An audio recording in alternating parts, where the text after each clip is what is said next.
This episode is brought to you by Joy Events, the world's most effective event planning software. Well, we are actually here on the show floor at Confex for another episode of the Event Tech Pull-Up. We are here with Chris Haddow of ExpoPlatform, and I am Keith Johnston, and I'm Kristi Casey, the executive editor of Event Tech Atlas. So, tell us a little bit about ExpoPlatform. What does it do? What is it? Well, it kind of does what it says, really. It's a platform built for large-scale exhibitions, making sure that buyers and sellers meet on the show floor in something like this, where there's a huge mix of people. It's about making sure that the right connections are made, and that's validated for exhibitor ROI, and so attendees get return on time that they're investing in being on site too. yeah, and you know, again, I have no skin in the game, right? You guys don't pay us at all, and I will say, with ExpoPlatform, we actually had a very large global enterprise client that had me do an entire review of their tech stack, and ExpoPlatform was one of the only ones we said, no, you got a good one, you should stay. That's good to hear. No, and again, you know, if a thing is good, you should tell people it's good. And literally, we looked at every competitor you have. And for that client, it was absolutely the best product. So, you know, everyone knows, we know it's right for that type of a client, right? That big enterprise client that's doing a lot of events. Who is ExpoPlatform not for? Not for, I would say, small scale, maybe more corporate type events. Like we do very much specialize on the exhibitor to buyer connection. We've actually just created a spin-off product. So we have our broader exhibition platform, and within that we provide a very strong meetings functionality. So whether that's roundtables or almost hosted by a light, or concierge-style meetings within a big trade show environment, we can deliver that with our technology in the bigger event construct. We also have a secondary product called Networks that we're just launching now, and that is standalone speed networking. And that comes in two different flavors. First is walk-in, so you can have a dedicated networking area, and people can come in, scan a QR code, express interest, and then AI will create matches and populate a schedule based on the time slots available, with those preferences in mind, and like direct people to the right table at the right time to meet with the right people. We can do that on a pre-scheduled basis, where it's like double opt-in, which is much more sort of like say, hosted by a light. And both of those versions can be still deliver on that premise of making the right connections in an event environment. But the use case application for networks is really broad. That can cover everything from internal connection and collaboration use cases to, like I say, all the way to hosted buyer programs that sit within a broader exhibition platform itself as well. So with that secondary product, we actually address a broader group of events, as long as we're looking to facilitate the right people meeting, but more broadly ExpoPlatform does large-scale exhibitions, very much with that meetings format or meeting specialism in mind. So Keith had mentioned that when he did his tech stack audit for his client, that you kind of shone above your competitors. What do you think makes ExpoPlatform different from all the other things that do something similar? Yeah, I've worked for some of those other competitors as well, so I know that they're strong, and everyone has their own preferences as an organizer. We look to create real, true partnerships. We've done that with the likes of Hive, who've given us their meetings programs, and Shop Talk. There's large-scale events with very specific requirements around their meetings formats, which they then subsequently monetize in a meaningful way. So we do really partner in terms of co-development, but also driving the strategy behind it.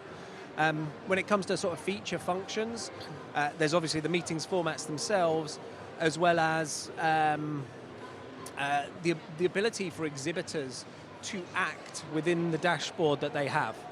And so actually these signals of interest and intent, allowing them to do something about it there and then, follow up with a message or send a meeting request to the people that have kind of at the top of the event lead funnel, they've expressed interest, but they've not got all the way to the meeting.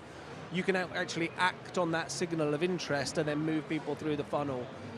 That I think is really powerful. Well, that is very powerful, and I want to go back to something that you said, which it made me happy. When you were talking about the product and you said there's AI. Yep. It was very casual, calm. You didn't lead with that.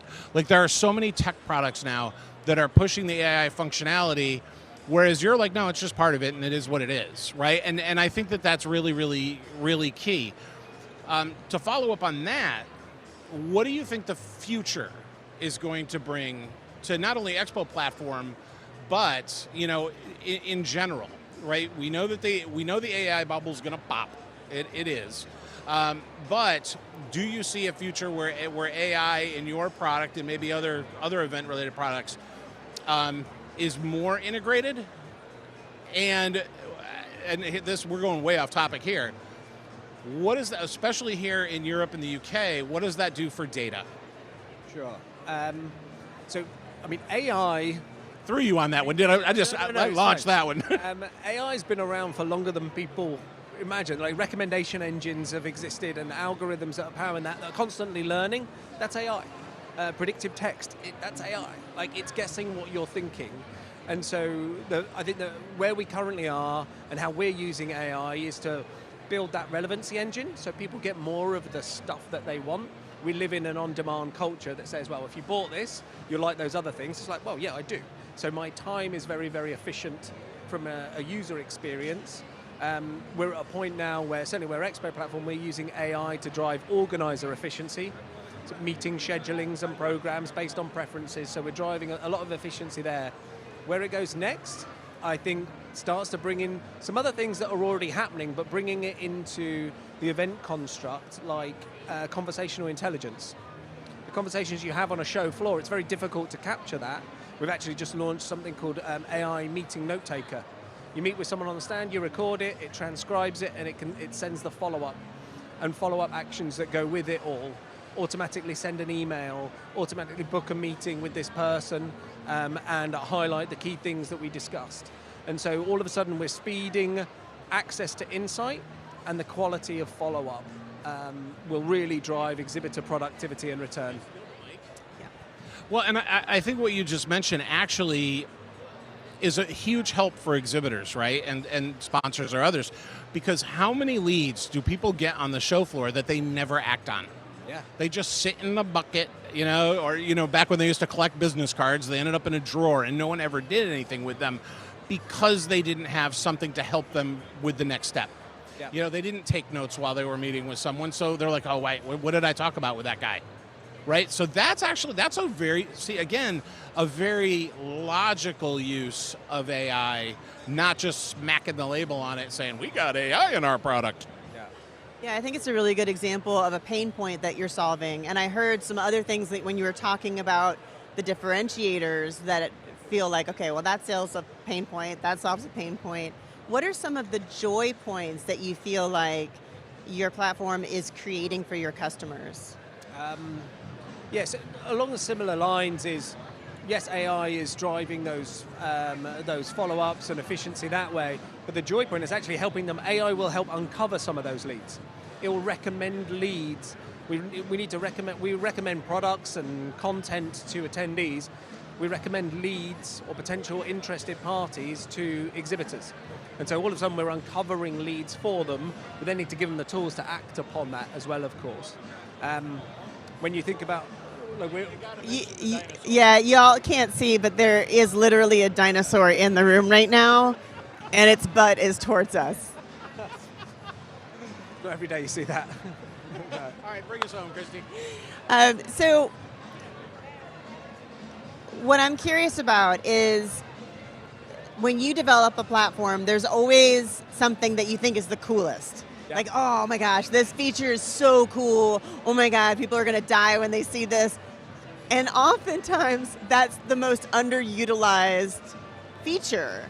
So what is something that you love about the platform that people should be using it more for? Either a next level, like thing that they're already doing this, but they could be doing this, or something that they don't even realize it does that you think is super cool.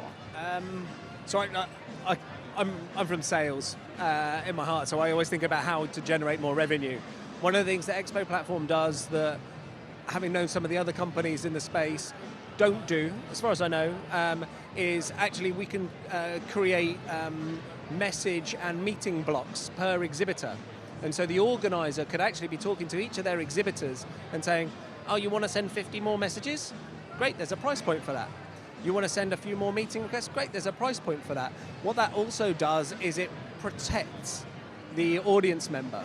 Like your visitors, your delegates don't want to be bombarded with 100 messages, because then it kind of, all the value gets diluted. But if you put a price to it, the care and attention that's taken from the message that goes to the delegate is that much higher, because there's a more conscious thought that goes in. And so there's also a revenue generating element, and actually that can fund the platform, and we want to help. We, as ExpoPlatform, we want to become a profit center for our clients rather than a cost center, and actually by monetizing the platform in very simple ways like that, but then some of the more advanced ways like AI meeting notes or meeting formats, there's a number of ways in which you can drive revenue. And so even those small little changes, I think, actually curates a better experience, which is a self-fulfilling prophecy in terms of driving engagement and adoption and perceived value for all parties in the platform. That was fantastic. Chris, thank you. Pleasure. Thank you. And that was fantastic. Well, it was funny. You were coming in. They ran and grabbed me. They're like, you gotta go. And I was like, oh shit, ExpoPlatform, I'm in. Thank you for saying so. So thank you so much for being with us. This was absolutely great. Yep, great. Thank you. Thanks for having me. Yeah, so if you're not on eventtechatlas.com yet, you can absolutely go on, create your free account, find ExpoPlatform, heart it, read a little bit more about it, send them a direct message. Yeah, we're really excited to be able to bring you some deep dives and some more conversations, just so a lot of times you meet somebody at the stand or you're walking by trying not to look at somebody and you're like, oh, this, that, or whatever. Goodness kicks in. Yeah, or you're trying to do all your research online and you don't have any context behind it. So hopefully this conversation gives you a little bit of context and some insight into what makes some of this technology different and what the best solutions for you might be.